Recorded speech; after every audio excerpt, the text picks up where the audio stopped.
¿Qué me pareció? Bueno, mira, yo voy a hablar en mi calidad, tengo 5 doctorados, filosofía, psicología, historia, pedagogía, teología, pero en esta ocasión me voy a poner mi cachucha de psicólogo con especialidad en patología clínica para darte la explicación más plausible desde un punto de vista frío, racional y profesional. La explicación se da a partir de las 5 enfermedades que este hombre que funge como presidente no es mi presidente, ni ningún mexicano cuerdo y honesto lo reconoce como presidente. Lo malo es que somos una minoría que se bate en retirada ante una abrumadora mayoría de chairos, que son personas que creen que saben, pero no saben que no saben, y lo que creen saber lo defienden como si fuera la verdad absoluta. Con ese apoyo basado en la ignorancia inducida por el narcosistema desde 1928 hasta la fecha, pues ahí está, de presidente, un individuo que tiene un primer rasgo de personalidad muy claramente definido por sus conductas desde hace muchos años, pero particularmente en los últimos años, que es el rasgo de esquizofrenia.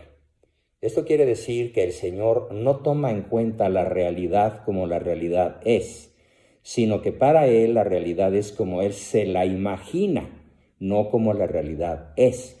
Esto da pie a que sus decisiones no sean objetivas, sino todo lo contrario, totalmente subjetivas, y esta subjetividad nos ha llevado a un desplome en la economía, en infinidad de campos que todos los días se atropellan como una enorme montaña de naipes que se está derrumbando a una velocidad asombrosa para conducir a México, ya de modo intencional, y esto por toda la gentuza que lo rodea, a una Venezuela del norte.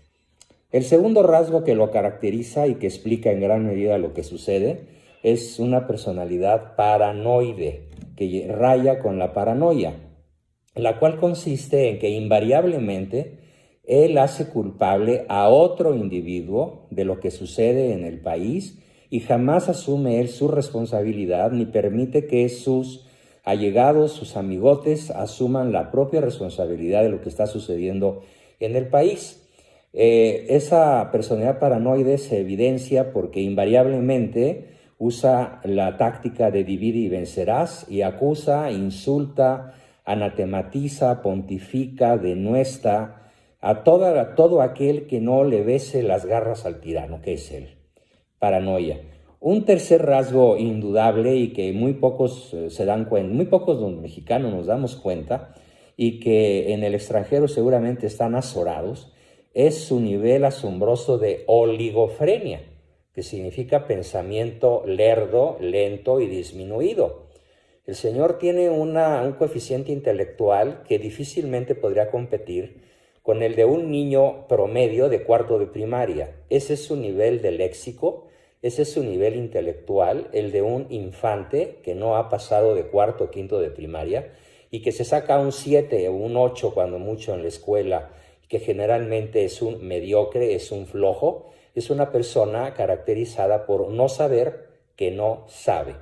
O sea, el chairo principal de este país, y la palabra chairo no es un insulto, es una definición coloquial utilizada acá en Chilangolandia, o sea, en la capital de México, para definir, como te lo dije hace un momento, a la persona que sufre, ya dicho en un lenguaje más filosófico, que sufre lo que los filósofos llamamos ignorancia invencible culpable. Es decir, el Señor no sabe porque no le interesa saber. No le interesa entrar en contacto con la realidad. ¿Por qué no quiere? Porque no puede. Él, en el fondo de sí, se siente impotente para acceder a las principales fuentes del conocimiento y salir de lo que aprendió de historia en cuarto de primaria, pero además de la historia oficial, llena de mentiras masónicas en donde los héroes son traidores y los traidores son héroes, como acontece en el caso de Iturbide, nuestro verdadero libertador, que fue fusilado por traidor a la patria, por la masonería a la cual malo Manuel Andrés López Obrador pertenece. La oligofrenia nos está acabando en infinidad de campos, amigo mío, y desgraciadamente muy pocas personas se dan cuenta de esto. Aunado entonces a la esquizofrenia, que lo mantiene fuera de la realidad, a la paranoia, que le hace echar invariablemente la culpa a los demás, a la oligofrenia, que no le da lo que, como dice el dicho, lo que natura non da, Salamanca no lo presta. Pero lo malo es que él ni siquiera fue a Salamanca. Tardó 17 años en conseguir un titulito chafa, donde otras personas de inteligencia normal pueden tardar 4 o 5 años, cuando mucho. Entonces, aunado a esto, hay que añadirle su dislalia, el señor no sabe hablar, y su disartria, no sabe conjugar verbo, sujeto y complemento. En un experimento que hicimos varios amigos, nos reunimos a medir los tiempos muertos en sus mañaneras.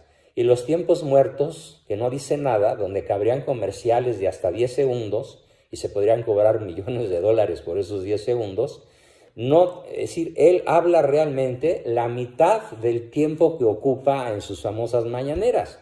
Entonces, la explicación de lo que aconteció ayer en Culiacán, que aconteció en multitud de partes, en Guanajuato, en Guerrero, aquí, más allá, donde todos los días, un día sí y otro también, hay masacres, 14, 15, 20, 50, o por ejemplo, los 49 fugados de ayer en Culiacán, 49 presos fugados, liberados por los mismos narcotraficantes.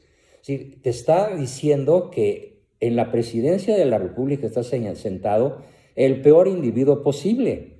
Y por lo tanto tenemos en México lo que se llama oclocracia. No sé si sepas qué significa ese término, mi amigo.